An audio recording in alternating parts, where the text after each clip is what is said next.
Hello, my name is Tara Kachaturoff, and I'm the host of Michigan Entrepreneur, where we feature businesses from startup to stellar. This week we have as our special guest Todd Palmer, who is the president of Diversified Industrial Staffing and the president of the entrepreneurs organization, the Detroit chapter. Welcome to the program. Thanks for having me.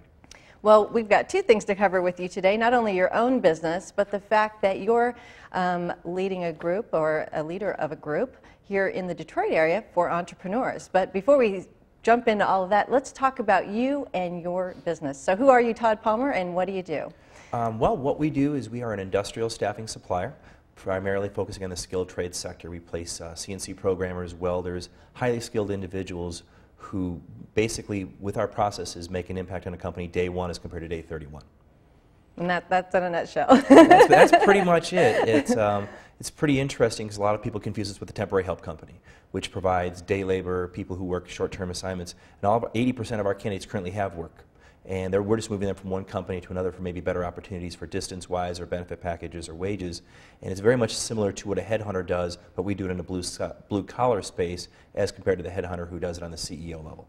Okay, so these are not temporary positions. These are long-term positions. These are long-term, full-time positions. The people who work for us normally make anywhere from $60,000 to $100,000, but they're in the blue-collar sector. And as our population ages out, there's going to be a greater demand for these people coming up in the next 10 to 15 years because currently the people doing it are baby boomers, and they're aging out and retiring, and there's going to be a greater need for those people going forward.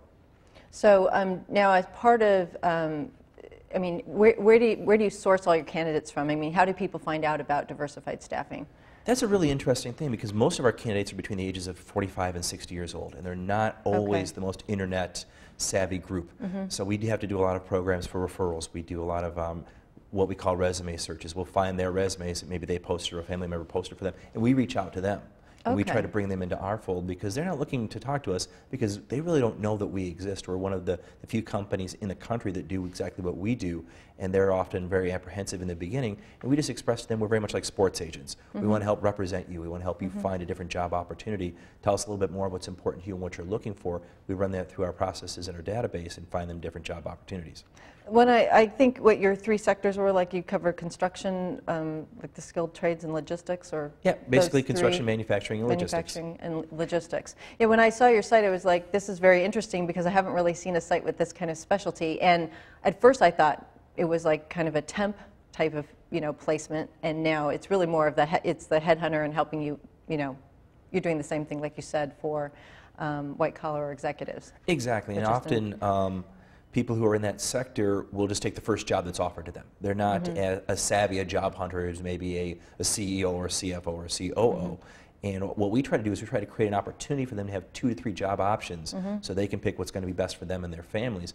And even in this Michigan economy, our revenue has been up 30% this year. That's fantastic. Yeah, that's great news. It is great great news, and that's one of the things we try to talk to people about. We're now in the processes of taking our program nationwide in the efforts to really be able to place people outside of the state of Michigan as the demographics shift and change away from the heavy automotive here in Detroit to more aerospace, military defense, medical manufacturing, green-friendly manufacturing. We want to help those people as well, and that's going to have to, unfortunately, be outside the state of Michigan at this point.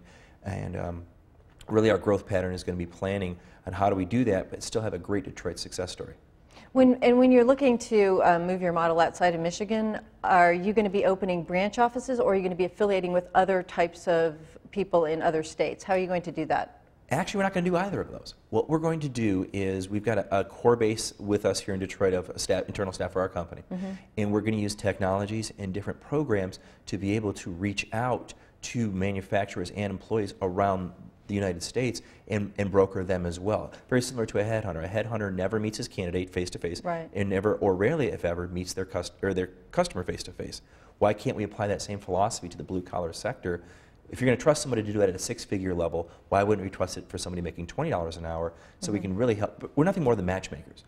We feel with technologies, with email programs and fax programs and internet programs, we're going to create a wider reach and do it all here from, we're actually based in Troy, and we'll just add our internal headcount here in Troy without having to add the brick and mortar costs to setting up something outside of the state.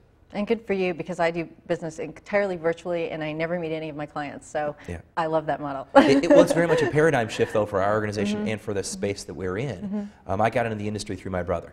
My brother ran a Fortune 500 staffing company for 7 or 8 years, and prior to that had worked his way up in the system.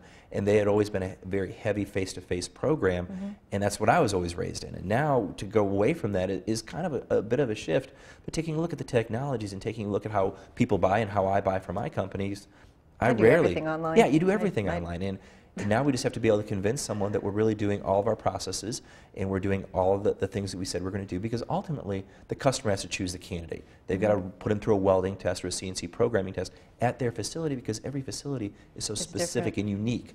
We can't replicate that in our office. Right. So if we can, again, as the population shifts, by 2010, there'll be 10 million more jobs than there are people in the United States headcount-wise. But as we shift demographically away from people who would maybe have a 10th grade or a GED education making 80 grand a year, now it's going to be more, hey, I can program something and I can operate something and I can understand trigonometry, and I'm going to be able to go, we're going to capture those people to fill those higher end positions as the middle class starts to shift and change throughout the country.